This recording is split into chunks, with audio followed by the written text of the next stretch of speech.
All right, ladies and gentlemen, thank you for joining us here on the Bush Report Live. I am honored to have our guest here with me tonight, Chief Meteorologist from KFDM, Greg Bostwick. Mr. Bostwick, thank you so much for joining me here on the Bush Report Live. Well, Adam, it's a pleasure. I've heard a lot about you, and all good things, by the way, nothing negative. So it's good to be with you and discuss the weather topics of the day. It is. And, here's the thing, and I'm just going to go ahead right out the bat. I know everybody, I know my viewing audience knows who you are. I don't have to try to explain to them who you are or anything like that. But what they may not know is my favorite time to listen or hear Greg Bostwick is in KLVI in the morning, not just watching the weather forecast or anything like that, but that's where you get raw. That's where you see who Greg Bostwick is. Yeah, it really is. I mean, television is very restrictive. I have usually 4.5 minutes of airtime and pretty have to be straight-laced, I guess you could say. We cut up a little bit on TV, but it's not nearly as much as radio. And radio, you can kind of stretch your wings a little bit. I enjoy doing that.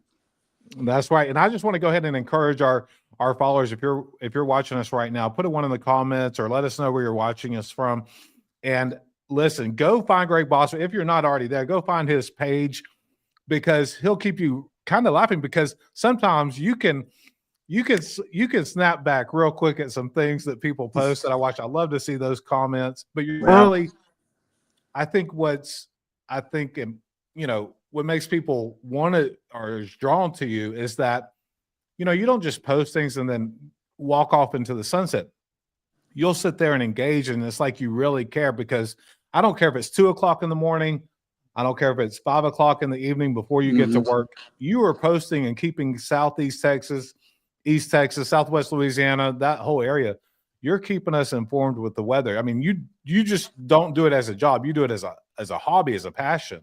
Yeah, well, I've always been very passionate about weather. Since I was a kid, my dad was in the Navy, and he was a Navy officer. We bounced from Florida to California back and forth, and staying in Jacksonville 3 different times. We had hurricanes and different storms, and that just fascinated me. I was hooked.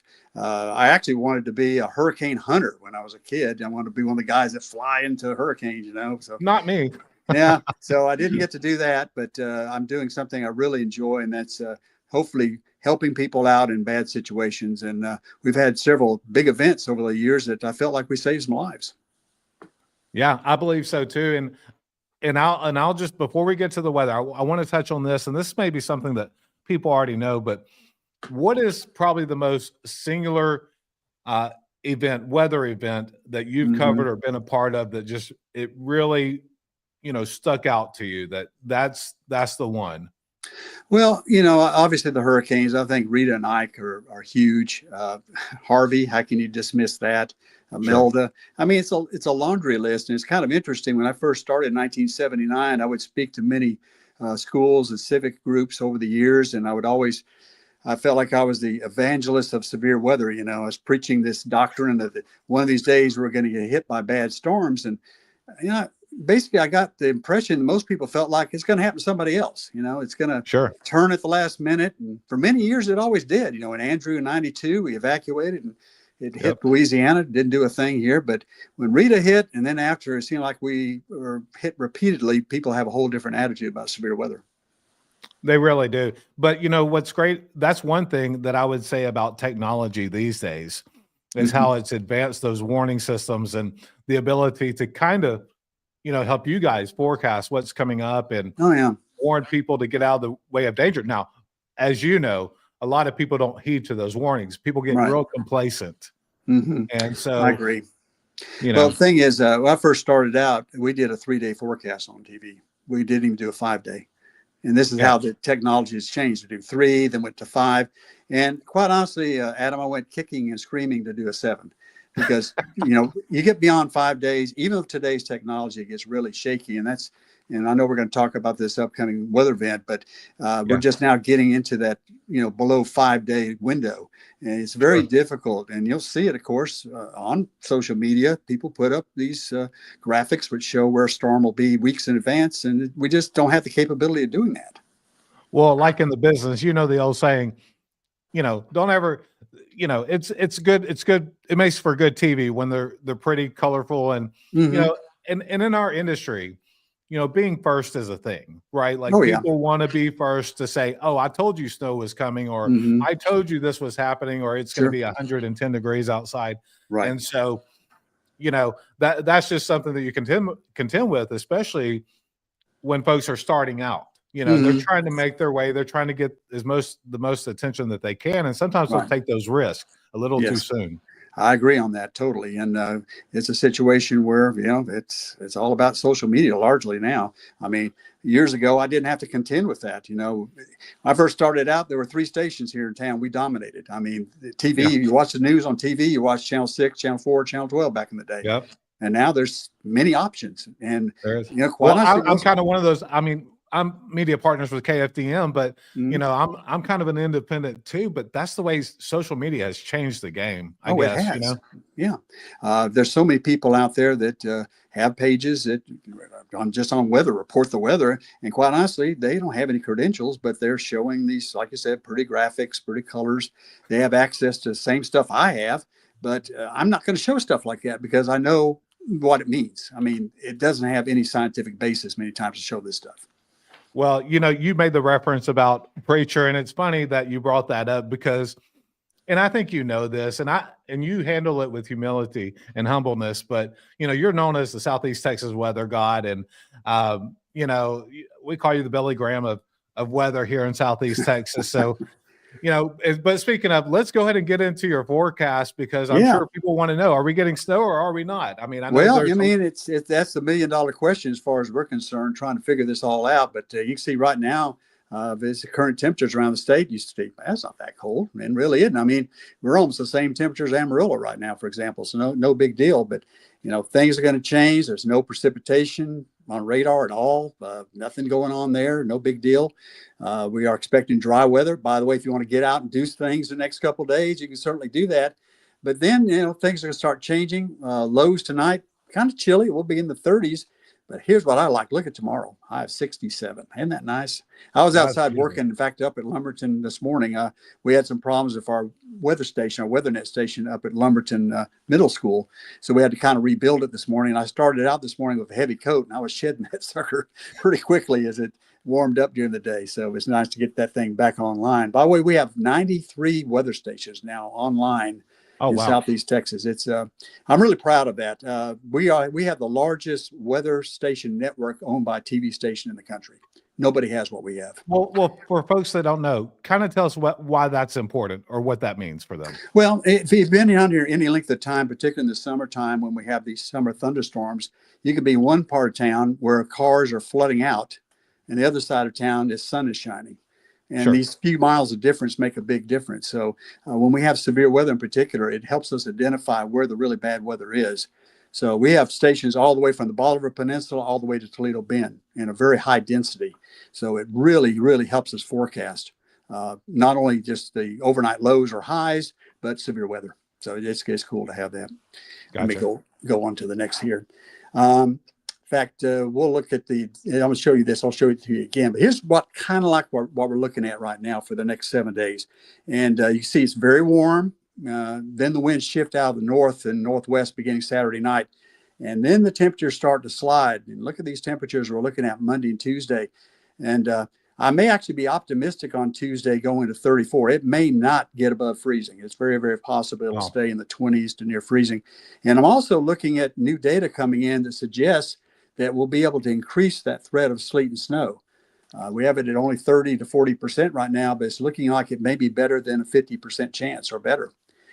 So this Now, is. did I hear you say, or I think you alluded to earlier on one of your Facebook posts that you believe that's coming in sooner than initially thought, all that weather? Yeah, maybe not so much on the timing. It's just the fact that it looks like it's coming in a little bit more active than we thought. Again, people need to understand, and we start using the word snow, and that always just, people erupt when you start saying snow because they think, have visions of snowmen and the kids playing in the snow. It becomes an emotional thing almost. You just really cannot, and I've been doing this for 55 years in Southeast Texas, between A&M and here. And you cannot forecast snow events better than beyond 48 hours. It's impossible. You're going to be wrong more than you're right. So here we are, basically 4 days out. And we're trying to forecast snow, and it's really difficult. That's quite honestly why the probabilities are only 30 to 40%. Quite honestly, I feel like they're probably going to be higher than that in the next day or two. So as we get closer to that 2-day window, 48 hours, which will be Sunday, we'll have a much better idea at that point what's going to happen. Now, I know you're off on Sundays, but if you have the opportunity to come back on Sunday at some point, or even I'll Monday, actually be working on Sunday. yeah. See, I'm one of these nuts that when bad weather's happening, you can't keep me at home. I'll be on the air Sunday. So, but I'll be glad to help you guys out too. I'll be glad to do that. Not a problem. Now, this is why we're going to get so cold. This is called the jet stream, and you can see it diving down from Canada all the way to the Gulf. Look how large and expansive the country. Can we say global warming? Better not say it too loud right now. Arctic air dominates. I mean, it's going to cover everybody but California and Florida, basically, are going to be very, very cold as we head on into the next few days. Now, here's one of the keys. You can have cold weather all you want, but if you don't have moisture, it's not going to happen, right? Snow or freezing rain or whatever it may be. And we start out Sunday, that violet shade. You look at a scale at the top, that's very dry air. And we just got a few little patches of moisture in the green. Watch what happens as we go through the next few days. Still pretty dry there Monday morning, not much there, but there's moisture increasing to our northwest and to our south. We'll watch them converge. Boom, right over us. So there's Monday evening. That's about the time we think any snow or sleet will start up, Monday evening. And we'll probably peak here right around Tuesday morning. And then you can see the dry air returning and pushes it all out by Tuesday evening. So it's a short window here of about 24 hours where we might see some freezing rain. Probably not freezing rain, quite honestly, Adam. I've been looking at the forecast on temperatures. It looks like it's going to be more of a sleet or snow event, which is very rare for us. Usually we have more freezing rain than sleet or snow. So, speaking of that, so we want to caution motorists, and we've had these events before, and I remember driving down, coming, because I'm in Lumberton, driving and just seeing roads on, vehicles on the side of the road. There'll be fenders laying down. There'll be bumpers over here. I mean, just from accidents. So, I mean, a word of caution to those folks that aren't used to driving. Now, if you're from the north and you're a transplant down here, you may be more familiar with those conditions, but a lot of us, I don't know. Yeah, well, I tell you what, we had a little bit of practice run back in 21. Remember the February 21? That's right. Ice-Mageddon, or whatever you want to call it. It really taught a lot of people of how to drive or not drive in ice, because we had tremendous amounts of that, that stacked up for, several days there. Main thing on that, you just don't want to brake unless you have to. Sure. Drive slow. You see a stoplight ahead that's turned red.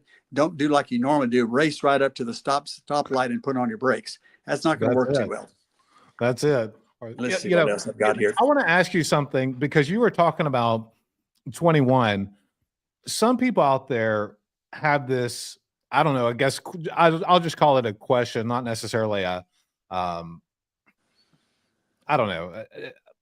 But they say whenever we get a hurricane, we usually end up getting snow or for a hard freeze or something like that. Is there any correlation there with that? Well, I mean, it is interesting, and it does, from a scientific point of view, there should not be a correlation, but you do note something that's been happening lately. It may be just a sheer accident, but it has happened several times. After Harvey, we had a snow event. Of course, after Laura, of course, the other storms that we had a snow event on 21. So it's interesting. I don't know. Yeah. There's no way I don't think you could prove it, because it doesn't make any sense. Well, you're a scientist, so I mean that could be your life work right there. I got a doctorate paper waiting for me. Is that what you're saying? I don't know. We'll maybe look at that a little closer sometime. But these are the lows we're expecting. This is Monday morning. About 28. Our friends up, Hardin County North, maybe 26, something like that. For the low Monday morning. And our coldest morning probably is going to be Tuesday morning around 27, maybe 24, 25 in the lakes. Now, I will say this. If we do get snow, and let's say, just throw out a number, let's say we get 3 inches of snow, which would be exceptional for us, and it does clear, which it should Tuesday night, with snow on the ground, you can see those temperatures bottom out Wednesday morning to the teens. Because what happens when it snows and it clears, it is effective radiator of heat. It just throws all the heat what's left up into the atmosphere. It just bottoms out like crazy. So that would be something to be interesting to see if that does materialize. Let's see what else I have here real quick. Here's a temperature forecast. Talk about falling off a cliff. Wow. Go from 66 to 34. Now, these are high temperatures coming up the next 5 days. And then, of course, like I said, the lows, they're going to really kind of a little bump up there Saturday. Then we go, off the cliff again down to 26. So definitely if you have outdoor plumbing that you need to take care of, you want to do that probably tomorrow rather, and Saturday when it's warm. You don't want to be out there in a wind chill of, 15 degrees trying to do these type of things. Well, you won't catch me out there trying to do these kind of things. No, I'm not there anymore. I used to enjoy that kind of thing. I used to enjoy the cold and I'd get into it. But these days, if it's going to be those temperatures, I'm going to be sitting inside watching Greg Bostwick report on the temperatures. That's what I'm doing. And I will mention, Adam, there's a good news. Perhaps if we just get sleet and snow, that reduces greatly the threat of losing power. Because the big wipeout in power is ice, freezing rain. And a lot of people get that confused. We might go over that real quick. Freezing rain and sleet, they sound the same, but they're not. Freezing rain is liquid. It comes all the way down because the air loft is a little bit warmer than the surface. It hits whatever surface it hits, and it's below freezing that surface, like a stop sign or a tree. And what it does, it instantly glazes, makes an ice glaze. More freezing rain comes, it's just building up. And ice weighs a ton. I mean, it's very heavy. It doesn't take much ice to start pulling down limbs on the power lines. Sleet, though, is just a BB of ice. It comes down all the way as a little pellet. So when it hits a tree, it just bounces off, ricochets off. It doesn't collect. It falls to the ground. No big deal. So freezing rain by far is the worst element you can deal with. Well, was it 21 where we had the ERCOT situation and the electrical grid and all that? Mm-hmm. Do you, I mean, I don't know how much you followed that kind of stuff, but do you think that they repaired that, fixed that won't happen again? Well, I mean, they say it won't happen again, but until you have it happen again, it's been a lot of money to say that too. It's not been tested since then, so we don't know.